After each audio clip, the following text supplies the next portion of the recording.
Você já reparou um grande desafio da nossa sociedade em todos os tempos foi sempre entender como as pessoas se relacionam consigo mesmas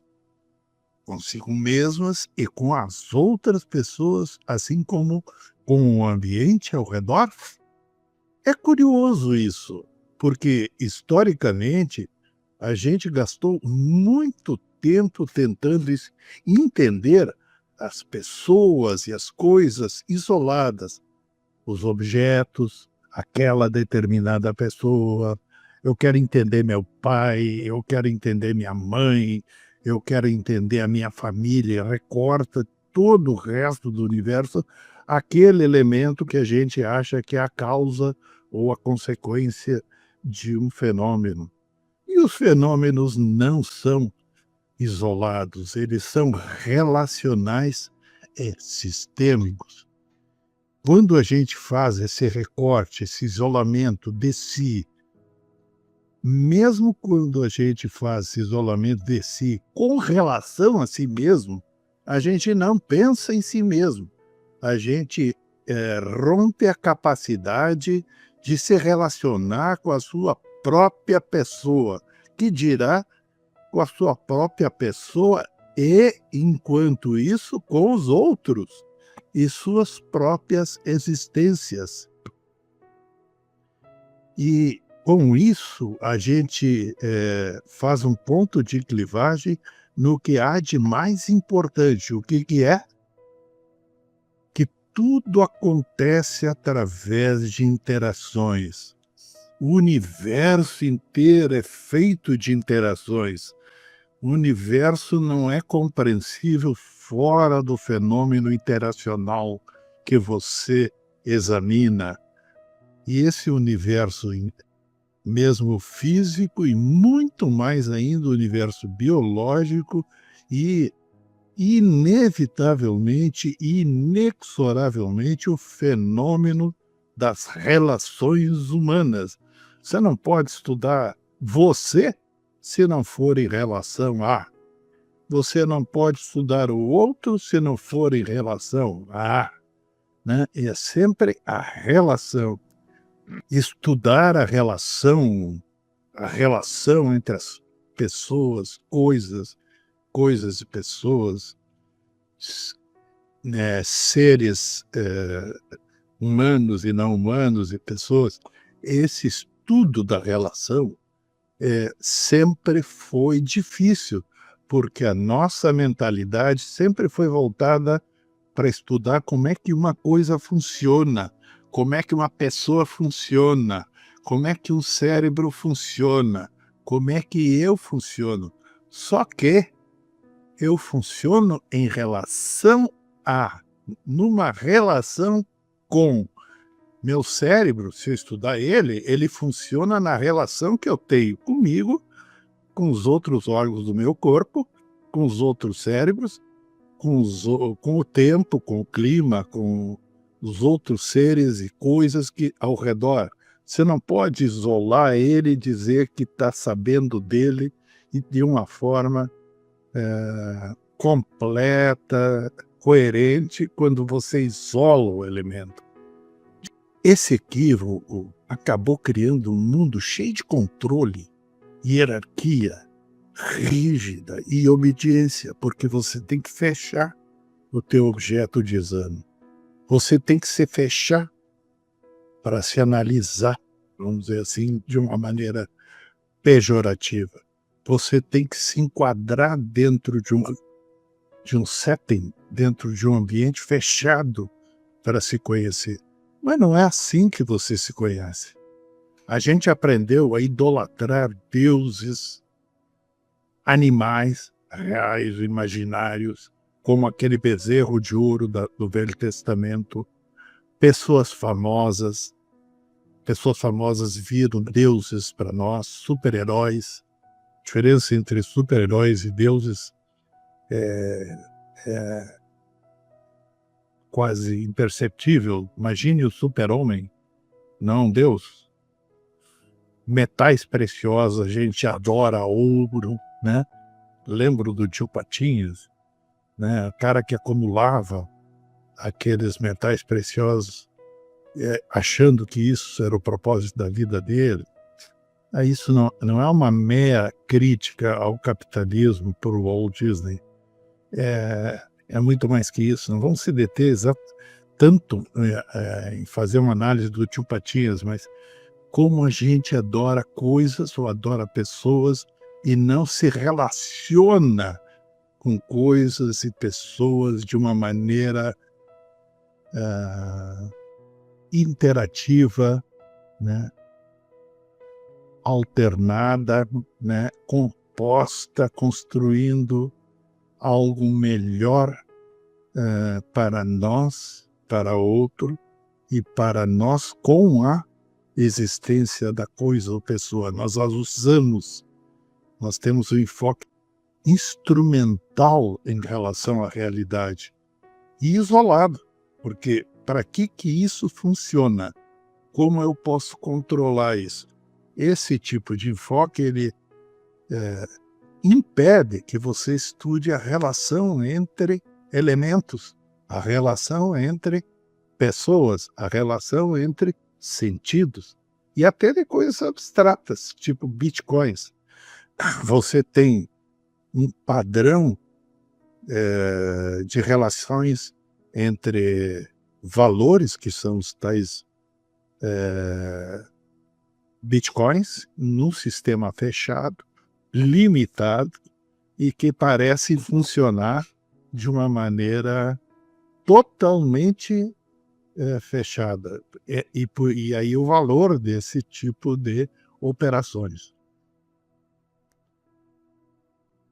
E conclusão da história, a primeira delas parece muito mais fácil admirar algo distante e endeusar, né, deixando ela distante e fixa, né, como se estivesse sempre no mesmo lugar, do que investir física, cognitiva e emocionalmente em mergulhar numa relação real e profunda com essa existência, com essa pessoa, com essa coisa, estabelecendo relações profundas e reais de confiança entre nós e nós mesmos, e nós e essas coisas.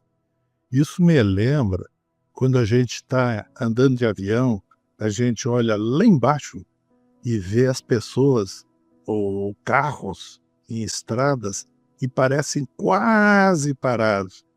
Esses carros podem estar a 200 quilômetros por hora, mas pela distância que a gente tem, ou seja, pela falta de nexo relacional, entrando corporalmente, entrando presencialmente nessa relação, aquilo lá parece uma coisa fixa. Agora, se a gente se aproximasse, saísse mentalmente do avião e estivesse lá, não. E aquilo está em movimento e nós estaríamos parados, ou nós poderíamos entrar num carro e ficar em movimento em relação àquele elemento. Ou seja, a distância física e a distância relacional tem um equivalente psicológico. Ela não nos permite lidar com as variações e afetar e ser afetado por essas variações. É como se a gente estivesse fora. A ciência tradicional estuda assim. Os sistemas de computação tradicional, ou seja, voltados para a computação de dados passivos, ele trabalha assim. Mas só que, na real, os sistemas biológicos de computação, como propunha Edgar Morin e também Gregory Bateson, todos os sistemas naturais, e outros filósofos, principalmente filosofia oriental, são todos interligados e dinamicamente interdependentes.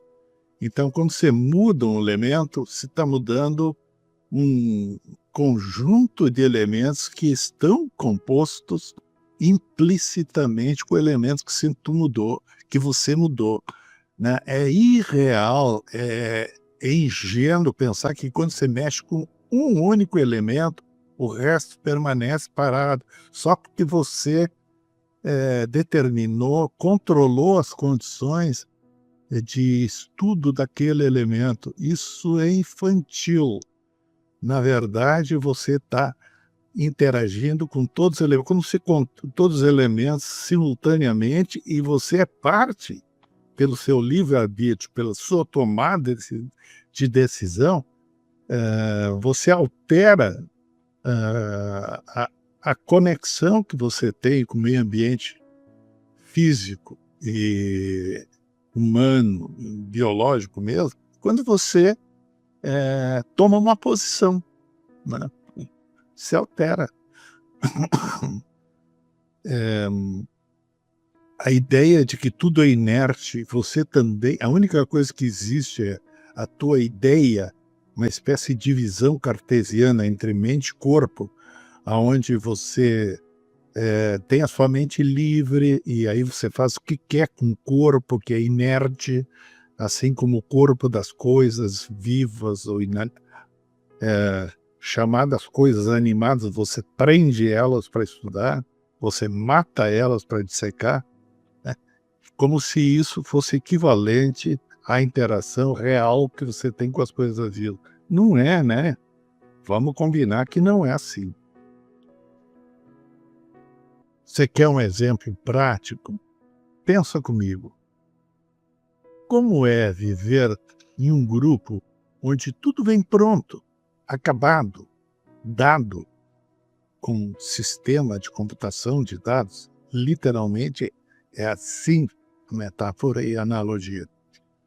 Onde alguém lá no topo decide tudo, seja líder, seja político, dono de empresa, e aquilo desce pela lei da gravidade, muito grave, e é imposto, não é proposto, é imposto para a realização das partes médias e baixas da pirâmide organizacional. É uma pirâmide autocrática, por óbvio.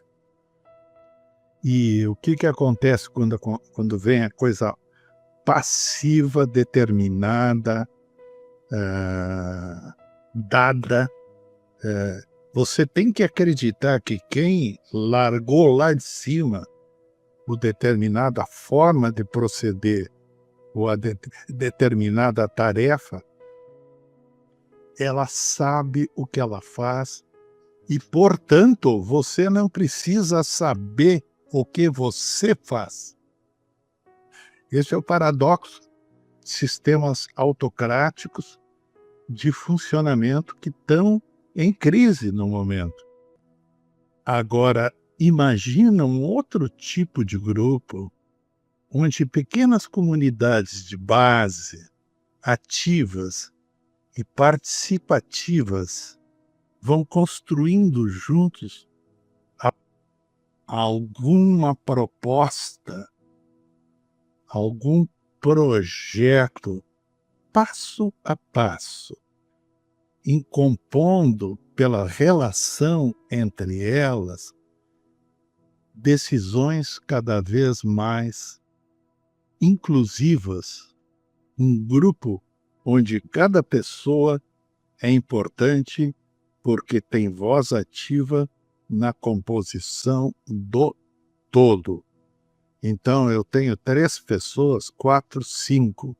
Nós compomos uma proposta de postura, atitude, definimos problemas, propomos soluções e nos organizamos com outros pequenos grupos e que estão vivendo no mesmo ambiente e na mesma situação, no mesmo contexto, e examinamos através dos nossos representantes, que são subordinados à forma como nós delegamos essa representação, a agirem de acordo como nós tratamos. É uma espécie de orçamento de problemas participativo. Mais do que participativo, a imposição da lógica vem da base para o ápice.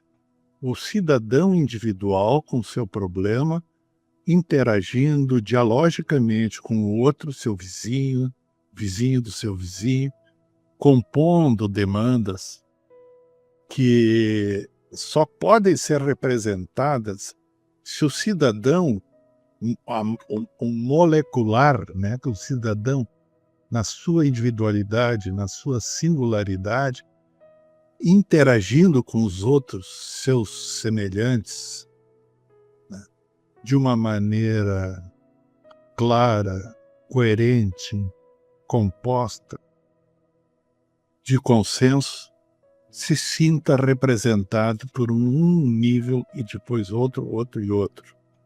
Isso sim seria uma revolução incrível para a educação, para o ensino, para a gestão e para a nossa convivência social, até mesmo para a gestão pública.